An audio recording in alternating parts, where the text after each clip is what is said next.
doing I'm Every Woman, Shaka Khan, No One, Alicia Keys. In a world where stars play nice for the cameras and leave their rivalries backstage, Aretha Franklin never played that game. She didn't just belt notes that could shatter ceilings. She shattered egos, rewrote the rules of soul, and made sure everyone in the room knew that real music didn't come from a formula. It came from pain, truth, and fire.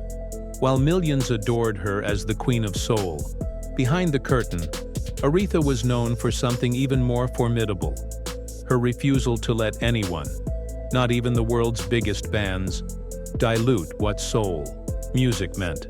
She wasn't intimidated by fame, she was offended by fakery. Whether you were a British rock god or a Motown darling, if Aretha thought you were faking the funk, she'd let you know with a look, a lyric, or a scorching quote dropped into the pages of Rolling Stone or Jet magazine. And she had reasons. This wasn't just ego. This was about culture, respect, and the erasure of the very roots that birthed the sound now making others rich. She didn't see these confrontations as drama. She saw them as a form of preservation. While others collected awards, Aretha collected receipts. Stories of stolen sound, disrespectful whispers behind closed doors, and industry events where the Queen was treated more like an intruder than a royal. Today, we're peeling back the velvet curtain to reveal the 6 bands who crossed that line and felt the icy edge of her disapproval. This isn't hearsay. This is documented tension, public shade, and personal betrayals that left no room for forgiveness. From icy red carpet encounters to thunderous backstage confrontations, the following 6 bands didn't just upset the Queen. They ignited feuds that would simmer for decades. And in each case, the lines between cultural appropriation, artistic authenticity, and personal pride were drawn with blood, sweat, and a whole lot of soul.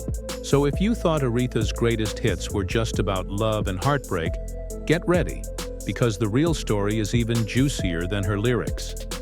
At number 6 on the Queen's blacklist sits a band revered as rock legends, the Rolling Stones. But while fans cheered their bluesy swagger, Aretha saw something very different: theft. The conflict ignited in the mid-1960s at the height of the British invasion, a time when white rock bands were skyrocketing to fame using the very sounds African-American artists had built from pain and poverty. According to music journalist Jerry Hershey, Aretha didn't mince words in private, calling the Stones blues thieves and accusing them of riding a wave of black artistry without paying proper homage. Her issue wasn't just about sound, but about credit, culture, and representation. While she poured raw emotion and lived trauma into every note, the Stones were selling out stadiums with what she reportedly labeled borrowed authenticity. She once told Jet magazine, without naming names, that there's singers and there's imitators, and in Detroit's music circles, everyone knew exactly who she meant.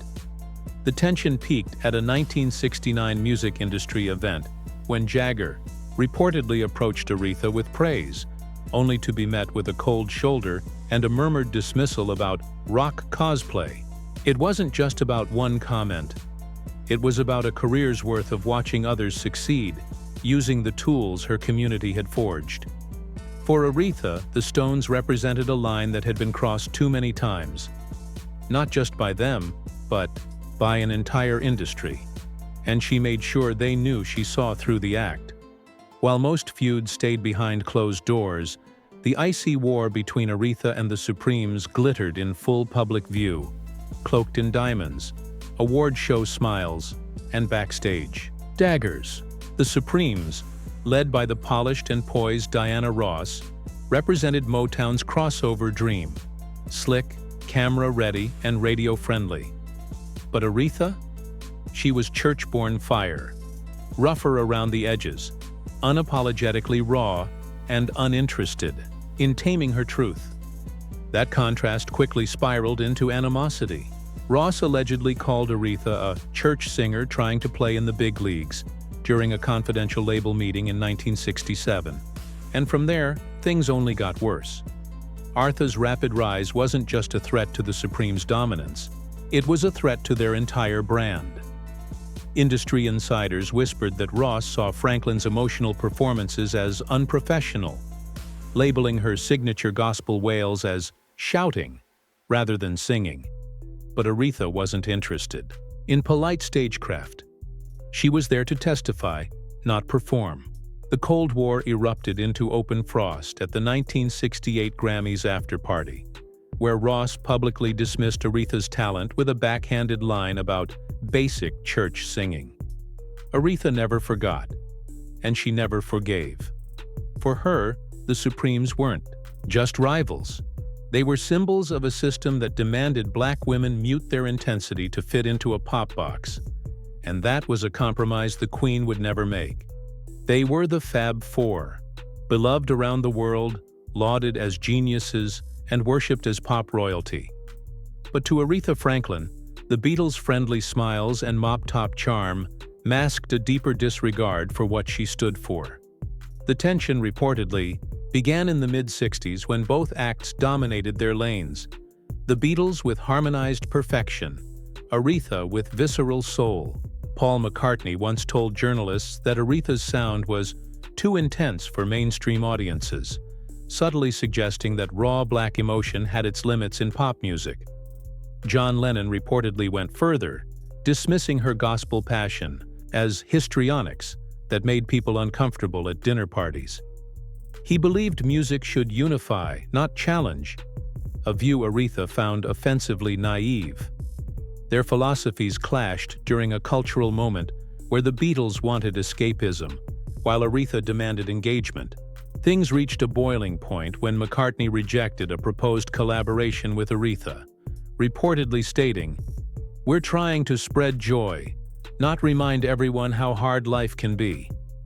That stung.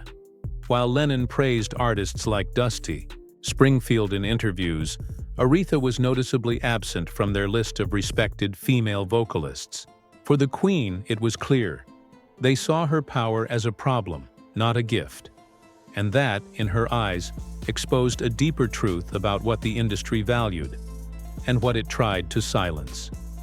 By the late 1970s, the Bee Gees were burning up the charts, with their glittering disco anthems, shaping a generation's dance floors and becoming icons in their own right. But while their falsetto harmonies captivated the world, they failed to charm one crucial listener: Aretha Franklin. What began as a proposed collaboration between Barry Gibb and the Queen of Soul turned into one of her most bitter, silent feuds. According to Billboard and Rolling Stone insiders, Barry approached Aretha's team with the hope of creating a disco-soul crossover that would combine their powers. But Aretha wasn't interested. She didn't just decline, she reportedly dismissed the offer without a second thought, seeing disco as a shallow imitation of soul's emotional depth. The Bee Gees took it personally. Barry felt slighted, not just because of the rejection, but because of what it implied, that Aretha viewed their music as beneath her. And she did. In a 1979 Soul Train interview, Aretha openly criticized disco, producers saying they just take our sound and add a drum machine. Where's the heart? Where's the struggle? That quote made it back to the Bee Gees quickly, igniting a feud rooted in artistic betrayal. As disco continued to dominate, the tension intensified. Aretha, ever loyal to soul's roots, saw the genre as a commercial hijacking of black expression, stripped of its pain and sold to a broader, whiter audience. The Bee Gees, on the other hand, saw themselves as innovators paying homage. But for Aretha, there was a line between influence and erasure, and she believed the Bee Gees had crossed it.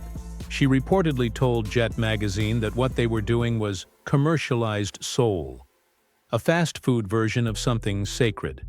The feud never erupted publicly in insults, but the Queen's silence was louder than words.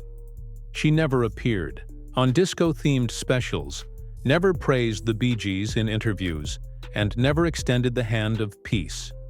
To Aretha, their music represented a betrayal, not just of her, but of the culture that birthed the sound they rode to stardom. And she never forgot who cashed in when soul was repackaged and sold back to the masses in sequins and synths.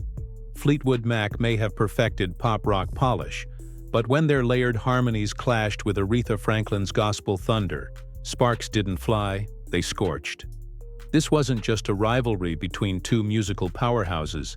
It was a philosophical war about what music should be, pretty or powerful. During the mid-1970s, both acts were fighting for dominance. Aretha, with her deep soul ballads, and Fleetwood Mac with sleek hits like Dreams and Go Your Own Way. But behind the award show smiles, a quiet contempt simmered. Stevie Nicks reportedly described Aretha as too heavy for mainstream, a quote that floated through industry circles and hit hard. She and Lindsey Buckingham allegedly criticized Aretha's raw delivery, calling it gospel shouting that makes people uncomfortable. For them, musical artistry was about refinement, not emotional outbursts. But Aretha wasn't shouting. She was testifying, and she knew the difference. To her, Fleetwood Mac's obsession with technical perfection lacked the soul that gave music its power. Their slick arrangements to Aretha were all frosting and no cake. Tensions peaked during the 1978 Grammys when both artists were nominated. At the after-party, Nicks allegedly refused to pose in a photo with Aretha, muttering to her publicist, "I won't be overshadowed by that kind of heavy energy." That wasn't just shade. It was a thundercloud. Aretha, always the storm herself, never responded publicly. But she didn't need to. Her performances said everything.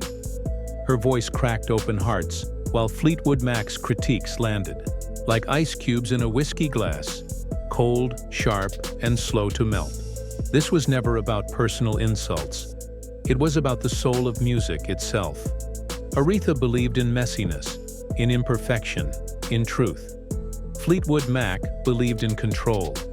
And when those two worlds collided, it became clear. One was singing for the charts, the other for the heavens. And the Queen never sang down to anyone. Topping the list of Aretha Franklin's most bitter musical feuds is a band that few would expect. The titans of British hard rock, Led Zeppelin. On the surface, both acts were legends in their own right. But at their core, they represented clashing ideologies. Led Zeppelin, with their towering guitars and primal wails, drew heavily from black blues traditions, building a rock empire atop foundations laid by artists like Muddy Waters, Howlin' Wolf, and yes, Aretha herself. But what started as admiration in Aretha's eyes quickly turned into exploitation. According to Atlantic Records legend Jerry Wexler, Robert Plant privately dismissed Aretha's work as too one-dimensional, claiming her sound was stuck in the church when it should be reaching for the cosmos. To Aretha, that wasn't just offensive, it was heresy. She saw Zeppelin's blues-infused rock as bombastic theater, masquerading as homage. In a 1971 Ebony interview, she declared, "There's paying homage to the blues, and then there's just talking without asking." She never named Zeppelin directly, but everyone knew who she meant. What made the betrayal worse was Zeppelin's meteoric rise, using elements rooted in her culture, while barely acknowledging those who made that music sacred. When Led Zeppelin was inducted into the Rock and Roll Hall of Fame, Aretha's name was conspicuously absent from their speeches, and she refused to issue a congratulatory statement.